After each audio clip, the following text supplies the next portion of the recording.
Okay, this is 15.4, work together, textbook page 471, workbook page 407.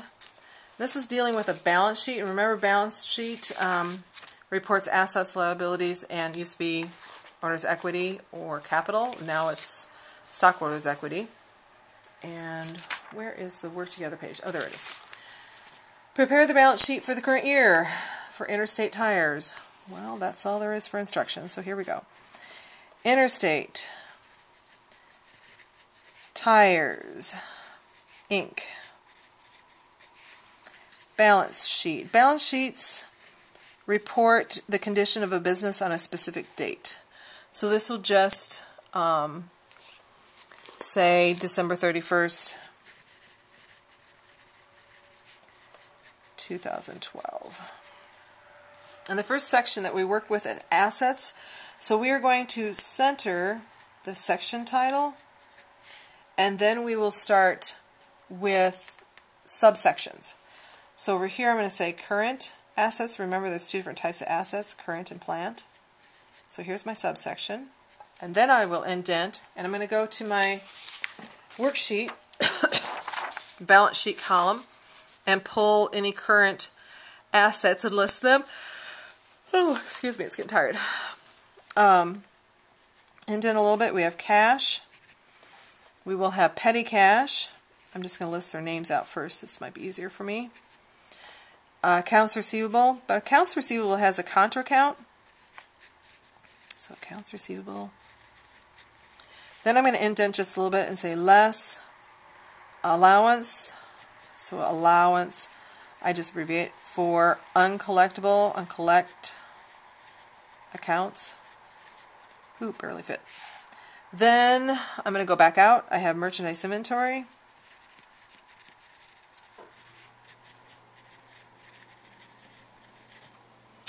And then supplies office.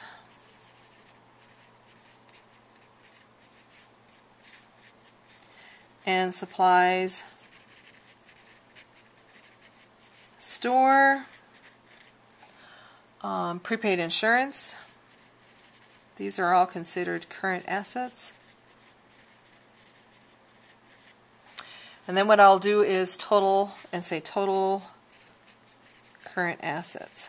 Now we're ready to put numbers in just for this section. I'm going to use the middle column until I get to accounts receivable. So cash would be, and you're taking it from the balance sheet columns of the worksheet. So 12,848 0 cents. Petty cash 300. And now accounts receivable, I'm moving over to the first column, 18,438 0 cents. My allowance was 2,027.29, and then I'll single rule, and when I subtract those two, my amount is $911.61. Merchandise inventory, back to the middle, 188,999.25. Supplies office, 854.59. Supplies store, 1,300. Prepaid insurance, 3,000. And if I single rule and take and add those together, my current assets equals $223,214.13. Alright, now I'm ready to do, and I think I got to move up probably, plant assets. So far to the left, plant assets. And the plant assets they have on their list was office equipment. And of course, office equipment has a contra account, less accumulated depreciation office equipment. So less accum dip dash office equipment. And then we have store equipment.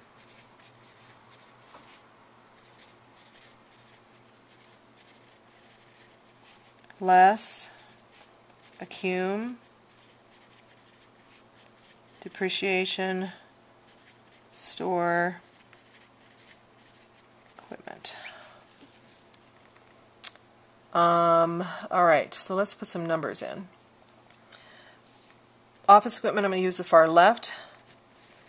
18,486.38. Less the accumulated 13,745.25. And I'll single rule. Like it says, less. So 4,741.13. That doesn't look like a 4. And I'll need to be able to see it later. Store equipment, 32,184.07. 24,000 less 24,000 accumulated depreciation for store equipment. 24,236.45. Single rule. So I put the number off to the side, $7,947.62. Single rule again. Adding those two together, I get $12,688.75. All right, and that would be total plant assets. And then way off to the left, total assets. Ooh, I wonder if I'm getting too low for you. No, not yet. Okay. I'll single rule far right. Add those together, I get $235,902.88. All right. Next section.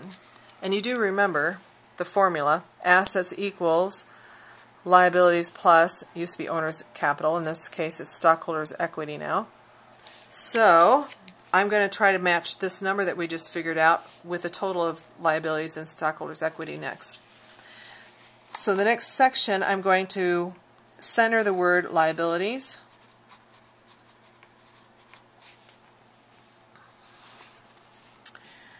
And this still comes off the worksheet balance sheet columns. And there's only one type of liability that we happen to have right now, and that's current liabilities. So we're going to say current liabilities. Long-term liabilities would be like they have a loan on their business. Maybe they bought their building or land and they're paying it off in 30 years or something. That would be a long-term, but we don't have anything like that. So I'm going to indent just a little bit and then list them out. It's accounts payable, federal income tax payable, employee income tax payable.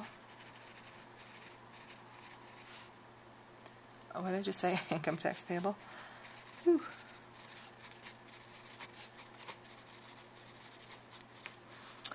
Social Security tax payable.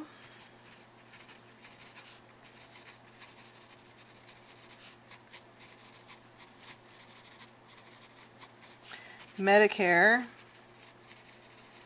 tax payable.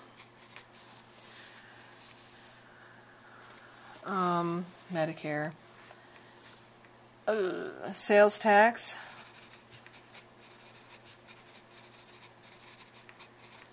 I'm hurrying because I think I'm running out of time on my tape. Unemployable employment tax payable, federal. and then unemployment tax payable state. I'm cheating, sorry. Health insurance premium payable. U.S. savings bond payable. United Way donations payable. And dividends payable.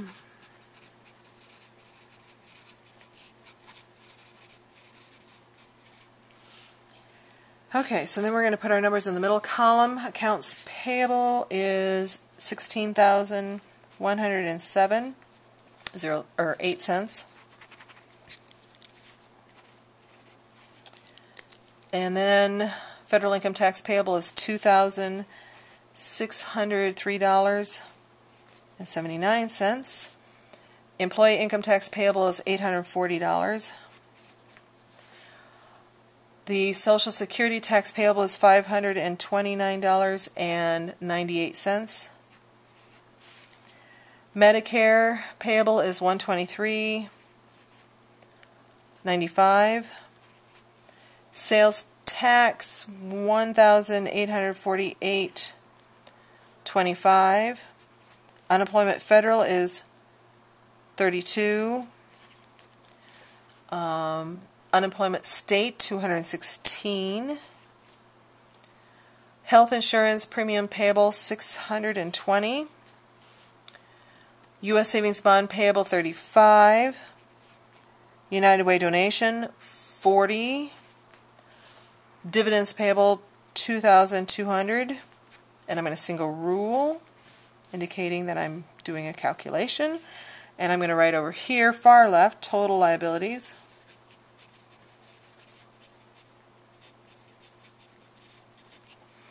When I add those all up, I'll put them on the right-hand column.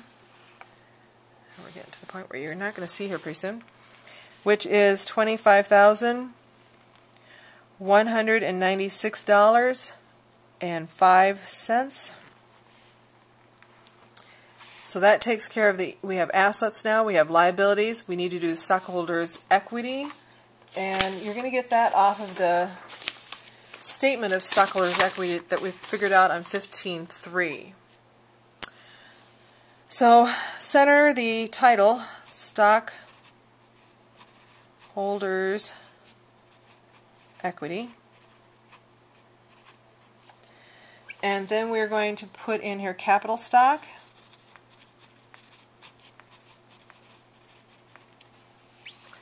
And can you see that? Yes.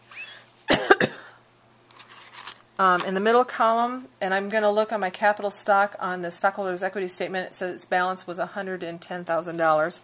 So 110. Okay. And then I want to report retained earnings. That was the next section. So retained earnings balance $107,000 or $100,706. Sorry, not reading it right, and 83 cents. And then I will single rule underneath that. This will give me total stockholders equity. Oh, please, tape, don't run out now.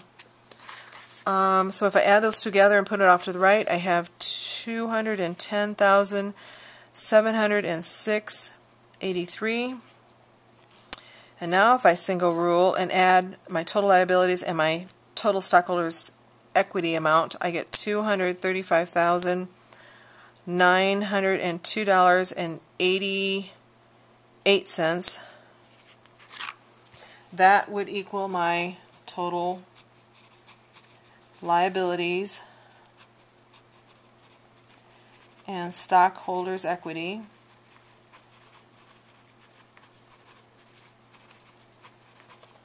And note, if I look up above, my total assets amount and my total stockholders' equity amount equal each other. And when they equal each other, I have an equal balance sheet. I did it right. So then I double rule underneath total assets, and I double rule underneath total liabilities and stockholders' equity to indicate their imbalance. Phew, and I'm going to throw up my hands and say I'm done with that one for 15.4. And now it's your turn to do on your own 15.4.